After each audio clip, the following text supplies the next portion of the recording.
पास ले चलिए, मैं उनके प्रश्नों का उत्तर दूंगी।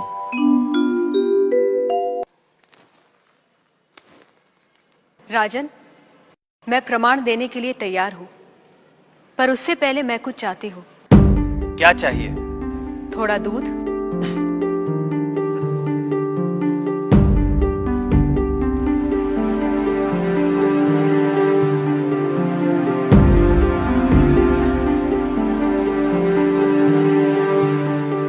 राजन, इस पात्र में आपको क्या दिखाई दे रहा है?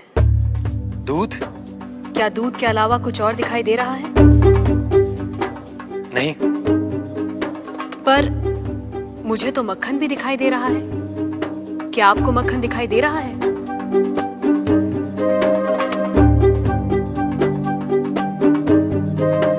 नहीं। पर राजन, क्या इसमें मक्खन नहीं है?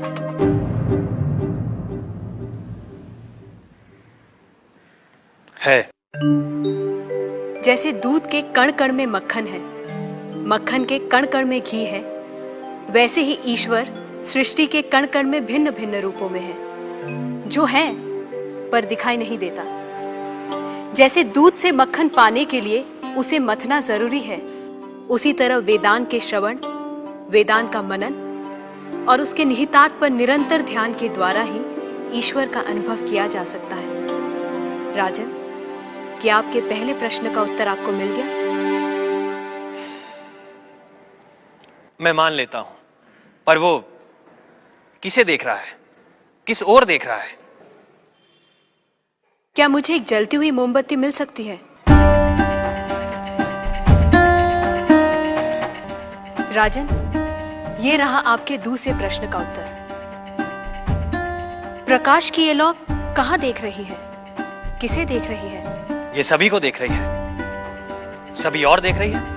राजन, जिस तरह इस मोमबत्ती का प्रकाश चारों ओर फैला हुआ है, उसी तरह ईश्वर की चेतना चारों ओर फैली हुई है, और उसी चेतना के कारण हम चलते हैं, बोलते हैं और सुनते हैं। जैसे ये प्रकाश सभी ओर देख रहा है, वैसे ही ईश्वर सभी ओर देख रहा है।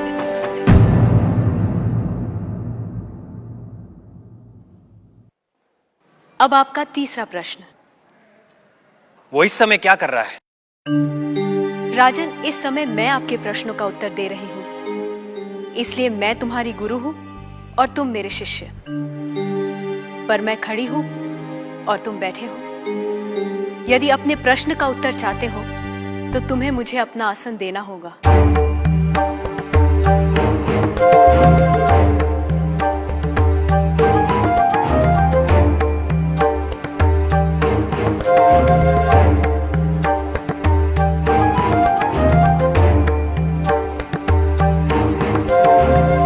राजन, ये रहा तुम्हारे तीसरे प्रश्न का उत्तर। कुछ देर पहले आप सारे मंदिरों से मूर्तियां हटवाने का विचार कर रहे थे। इस समय आप ईश्वर के बारे में फिर से विचार करने लगे हैं।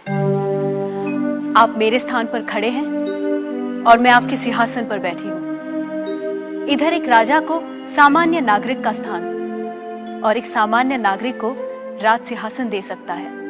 ये आप देख रहे हैं। आप मेरे स्थान पर और मैं आपके स्थान पर बैठी हूं।